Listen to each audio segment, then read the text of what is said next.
Hi friends, అందరూ ఎట్లున్నారు? అయితే మస్తున్నాయి. ఈరోజు మన రెసిపీ వచ్చేసి చపాతీ. చిన్న పిల్లగాళ్ళకి, సంవత్సరం కూడా నిండని పిల్లగాళ్ళకి చపాతీ ఎలా పెట్టాలో ఈ వీడియోలో నేను చెప్తాను, చూసి మీరు కూడా చేయండి. ఫస్ట్ చపాతీ పిండి తీసుకోండి. నేనైతే ఆశీర్వాద్ తీసుకున్నాను. మీరు కూడా మీకు ఏది అందుబాటులో ఉంటే అది తీసుకోండి. మనం కూడా ఇంట్లోనే తయారు చేసుకోవచ్చు. గోధుమలు తెచ్చుకొని అంత రిస్క్ ఎందుకు పడాలనుకున్న వాళ్ళు అయితే అలాగే తెచ్చుకోండి. ఆశీర్వాద్ ప్యాకెట్ తెచ్చుకున్నాను నేనైతే. పిండి తీసుకోండి, కొంచెం తీసుకొని కొంచెం ఆయిల్ పోసుకోండి. కొంచెం కొంచెం నీళ్ళు పోసుకుంటూ దానికి సరిపోయేంత వాటర్ పోసుకుంటూ మెత్తగా కలపండి. బాగా మెత్తగా కలపండి. వీడియో నేను చూపించినట్టు మంచిగా కలుపుకోండి. స్మూత్గా వచ్చేలాగా కలుపుకోండి.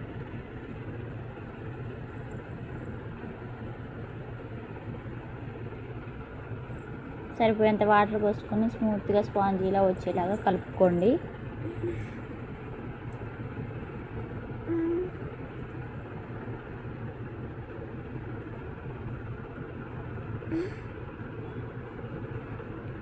కొంచెం కూడా వదిలిపెట్టకుండా తింటారు. అంత మంచి రెసిపీ. ఖచ్చితంగా మీరు కూడా ట్రై చేయండి. ఎలా వచ్చిందో నాకు కామెంట్లో చెప్పండి. అసలు మా పాపకైతే రోజుకు ఒక తీరుగా పెడతానండి నేను. అట్లయితేనే తింటుంది. రోజు ఒకటే రెసిపీ పెడితే పిల్లలు అసలు తినరు. అందుకనే ఒకరోజు చపాతీ, నేనైతే ఒకరోజు చపాతీ పెడతా, ఒకరోజు ఉప్మా పెడతా, ఒకరోజు ఇడ్లీ పెడతా, ఒకరోజు ఓట్స్ పెడతా. అట్లా రోజుకోటి పెడతా. అట్లయితేనే మంచిగా తింటుంది. రోజు ఒకటి రెసిపీ పెడితే ఏ పిల్లగాలైనా తింటారు. మీరు రోజు నా వీడియోలు చూసి మీరు కూడా ఖచ్చితంగా ట్రై చేసి మీ పిల్లగాళ్ళకు కూడా అట్లా పెట్టండి. వాళ్ళు తింటారో తినట్లేదో నాకు కామెంట్ చేయండి. రోజు మూడు పూట్లో 3 రకాలుగా పెట్టాలి మనం. అట్లయితేనే పిల్లగాళ్ళు తింటారు. రోజు కూడా ఒకటే రెసిపీ పెట్టొద్దు, అసలు తినరు. కలుపుకున్న పిండిని ఒక గంట సేపు పక్కన పెట్టుకొని తర్వాత తీసుకొని ఉండల్లాగా చేయండి. ఉండల్లాగా చేసి చపాతీలాగా చేసుకొని కొంచెం పిండి వేసుకొని. మా వదిన పిల్లలు మా ఇంటికి వచ్చారు. వాళ్ళు కూడా తింటారని ఒక 2 ఎక్స్ట్రా చేసిన. మీరైతే మీ పాపకు సరిపోయేంత చేసుకోండి. టైం లేదంటే, టైం ఉందంటే మీరు కూడా తినేటట్టు చేసుకోండి. చపాతీని స్మూత్గా మంచిగా వచ్చేలాగా చపాతీలాగా చేసుకోండి.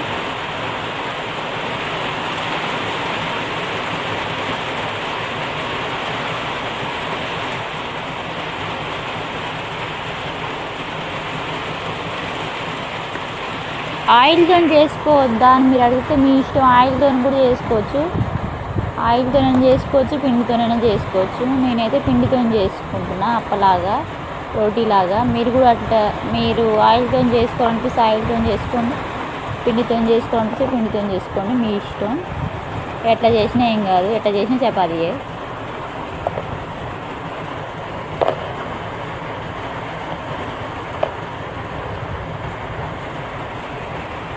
మీ పిల్లలు మాత్రం ఖచ్చితంగా అసలు కొంచెం కూడా వదిలిపెట్టకుండా తింటారు. ఖచ్చితంగా ట్రై చేయండి ఈ రెసిపీ. ట్రై చేసి తిన్నదో నాకు కామెంట్ చేయండి. ఖచ్చితంగా ట్రై చేయండి. అందరు ఈ వీడియో చూసే ప్రతి ఒక్కరు ఖచ్చితంగా తింటారు. మా పాప అయితే చాలా ఇష్టంతో తింటుంది ఈ రెసిపీ. దానికి ఈ రెసిపీ అంటే చాలా ఇష్టం. మీరు కూడా ట్రై చేస్తారని అనుకుంటున్నా.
చేయడం అయిపోయింది.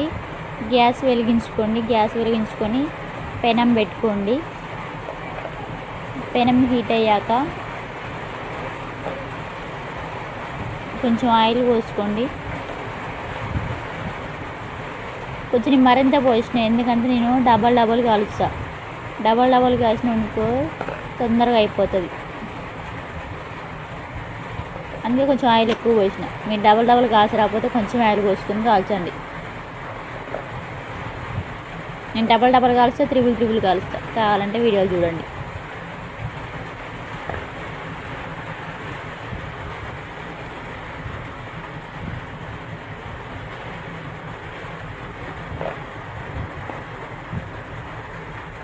మంచిగా ఎర్రగా వచ్చేలాగా కాల్చుకోండి. అట్లయితే బాగా టేస్ట్ ఉంటుంది. పిండి అట్లనే ఎర్రగా కాల్చుకోపోయిననుకో పిండి ఉంటుంది, అది ఎక్కువ టేస్ట్ ఉంటుంది. అదే మనం ఎర్రగా కాల్చుకోనుకో మంచిగా టేస్ట్ ఉంటుంది. చిన్నపిల్లలు కదా తినేది, వాళ్ళ కోసం మంచిగా చేయాలి.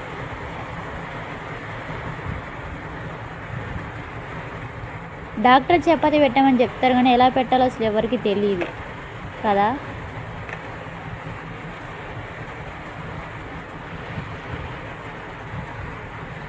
మంచిగా ఎర్రగా కాల్చుకోండి.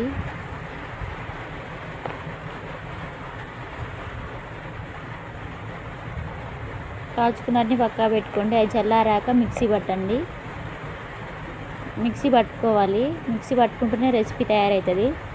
మిక్సీ పట్టకపోతే పిల్లలు తినలేరు, ఎందుకంటే సంవత్సరంలో పిల్లలు కదా, వాళ్ళకి 2 పండ్లు వస్తాయి. ముందర 2 పండ్లు వస్తాయి, 2 కూడా తోటి నమ్మలేరు కదా.